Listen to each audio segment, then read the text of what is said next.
মানকাচরে ভারত বাংলাদেশ সীমান্তে অব্যাহত চোরাই গরুর ব্যবসা। শুক্রবার ভোরে হাটশিঙ্গিমারির ভারত বাংলাদেশের উন্মুক্ত নদী সীমান্তের বরার আলগাতে চোরাই গরুর বিরুদ্ধে বিএসএফ এর অভিযান এবং অভিযানে 9টি গরু বাজেয়াপ্ত করে বিএসএফ।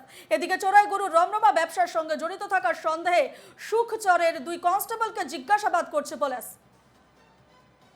এ নিয়ে বিস্তারিত জানবো। আমাদের সঙ্গে ফোন লাইনে রয়েছেন আমাদের প্রতিনিধি কবির মণ্ডল। কবির, সরাসরি রয়েছেন আমাদের প্রতিনিধি কবির মণ্ডল। মানকাচরের ভারত বাংলাদেশ সীমান্ত অব্যাহত চোরাই গরুর ব্যবসায়ের আগে আমরা খবর সম্প্রচার করেছি এবং আজ ভোরে হাটশিঙ্গিমারির ভারত বাংলাদেশের উন্মুক্ত নদী সীমান্তের আলগাতে বরার আলগাতে চোরাই গরুর বিরুদ্ধে বিএসএফ এর অভিযান এবং যেমনটা খবর সামনে আসছে যে 2 কনস্টেবল এর সঙ্গে জড়িত বলে সন্দেহ করা হচ্ছে। কি জানতে পারছো এই বিষয়ে, আর কারা কারা জড়িত রয়েছে এই ঘটনার সঙ্গে?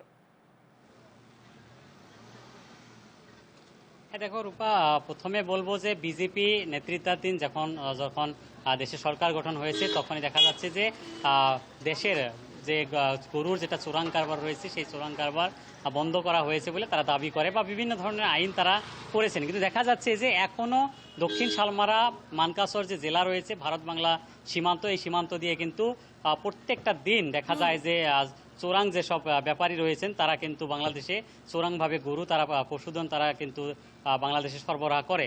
আর বিশেষ করে আজকের দিনটাও দেখা যাচ্ছে বিএসএফ 45 নম্বর ব্যাটালিয়ন যেটা বিএসএফ বাহিনী রয়েছেন সীমান্তে নিয়োজিত, তারা বিশেষ করে উন্মুক্ত এবং নদী সীমান্তে তারা পহরা দেওয়া অবস্থায় সেই সময় দেখা যাচ্ছিল যে চোরাং সরবরাহকারী দল তারা 9টা গরু নিয়ে বাংলাদেশের যখন যাওয়ার চেষ্টা করে সেই সময় বিএসএফে সেই গরুগুলো জব্দ করে, কিন্তু বিপরীতে চোরাং সরবরাহকারী দলটা পালিয়ে যায়। বিপরীতে দেখা যাচ্ছে যে সুকচর থানা এলাকা, বিশেষ করে দক্ষিণ শালমারা মানকাচর জেলা যেটা সুকচর থানা এলাকা রয়েছে সেই থানা এলাকা দিয়ে এই চোরাং কারবারটা যথেষ্ট পরিমাণে বৃদ্ধি পেয়েছে। অথচ সুকচর থানা থেকে এই বিষয়টা নিয়ে কিন্তু পুলিশ প্রশাসন কোনো ধরনের ব্যবস্থা গ্রহণ না করার অভিযোগ উঠেছে। আর এই অভিযোগ নিয়ে ইতিমধ্যে দেখা যাচ্ছে সচেতন মহল থেকে জেলা যেটা আরক্ষী প্রশাসন রয়েছে, পুলিশ প্রশাসন রয়েছে, সেই পুলিশ প্রশাসনকে ইতিমধ্যে দেখা যাচ্ছে 2 কনিস্টেবলের বিরুদ্ধে অভিযোগ দেওয়া হয়েছে। আর তার ফলেই ইতিমধ্যে এই কনিস্টেবল দুজনকে রিজার্ভ ক্লোজ করা হয়েছে। একজনের নাম হয়েছে মুজাহারুল ইসলাম আর আরেকজনের নাম হয়েছে ইলিয়াস হোসেন।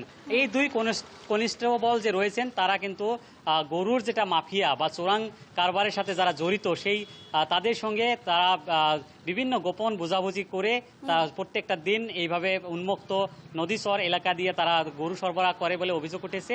আর এই অভিযোগের বিপরীতে দেখা যাচ্ছে যে আরক্ষী অধীক্ষক যেটা রয়েছেন এসপি মহোদয়ের পক্ষ থেকে তাদের দুজনকে ইতিমধ্যে রিজার্ভ ক্লোজ করে বিষয়টা নিয়ে এখন তদন্ত চালিয়ে যাচ্ছে পুলিশ। সেই ক্ষেত্রে জিজ্ঞাসাবাদে কি তথ্য উঠে আসছে? হ্যাঁ, পুলিশ প্রশাসন থেকে কিন্তু এখন পর্যন্ত তারা কোনো সংবাদ মেল বা তারা এখন পর্যন্ত সাংবাদিকদের কোনো স্পষ্ট কোনো তথ্য এখন পর্যন্ত দেয়নি। কিন্তু যেটা জানা যাচ্ছে যে এই 2 কনিস্টেবল কিন্তু যদি দোষী সাব্যস্ত হয় তারা কিন্তু নিলম্বিতও হতে পারে বা গ্রেপ্তারও হতে পারে। আমাদের সঙ্গে রয়েছেন বিভিন্ন সময় দেখা যায় গরুর যেটা চোরাং কারবার, এই কারবার নিয়ে বিভিন্ন সময় তারা বিভিন্ন ধরনের তারা বিরোধিতা করেন। কিন্তু আজও দেখা যাচ্ছে দক্ষিণ শালমারা মানকাচর জেলায় কিন্তু গরুর চোরাং কারবার চলছে। হ্যাঁ, আমরা বিভিন্ন সময় বিভিন্ন দাবি করে এসে থাকা সত্ত্বেও দেখা গেছে যে এই বাংলাদেশের সাথে যেটা ক্যাটেলস ব্যবসা, এই ব্যবসা কিন্তু সম্পূর্ণভাবে বন্ধ হয় নাই, এটা চলেই যাচ্ছে। কিন্তু প্রশাসনে গুরুত্ব মাঝের সময় দেয়, দেখা যায় যে গুরুত্ব দেয়, আবার দেখা যায় যে তারাই নাকি এগুলার সাথে জড়িত থাকে। আজকে জেলা প্রশাসনে 2 জন কনস্টেবলকে রিজার্ভ ক্লোজ করছে, এতে আমরা সন্তুষ্ট না।